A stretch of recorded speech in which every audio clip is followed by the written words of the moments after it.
Hi guys! Joy morning! Today is Tuesday, 16th of December and may pasok ako today. Work muna tayo. Bawal ang tama dito sa Japan. Sa mga hindi pa nakakilala sa akin, ako po pala si Joy, single mom living here in Yokohama. Mag-11 years na ako nag-work sa isang contact center. 2 months na din mahigit na mula nung lumipat kami ng tirahan. And very thankful kasi naka-adjust naman na kami agad.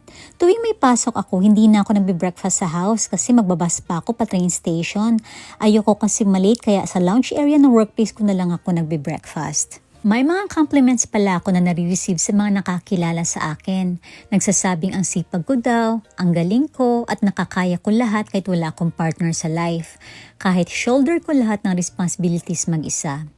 Thank you po. Well, hindi po madali ang maging single mom at syempre mas magaan talaga ang lahat kung may katuwang sa life.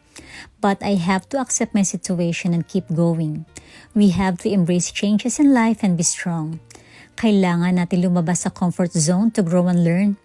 Alam niyo ba na depressed din ako nung nawala father ni Kent? Natakot ako, lagi ako umiiyak, nag-doubt ako asking myself if kaya ko mag-isa. Naisipan ko pa nga bumalik na lang sa Pinas pero nilabanan ko. Pinagdasal ko talaga, nilakasan ko loob ko. Sa mga nangyari, ang dami ko natutunan. I'm sharing this to you guys to inspire you. Prayer is important but prayer alone can't help you. You must help yourself too. It's okay kung naiiyak ka sa mga problema mo pero mas iiyak ka kung di ka magsipag. Walang mangyayari kung di ka kikilos. Maging masipag at matyaga and later on you will harvest your fruit of labor. Every day may chance lagi tayo para ma-improve self natin and every day is learning. At isa din sa gusto ko i-share sa inyo, every day maging thankful tayo and appreciate even sa mga small things. Kapag may inner state of acceptance, appreciation, and contentment, it naturally brings joy.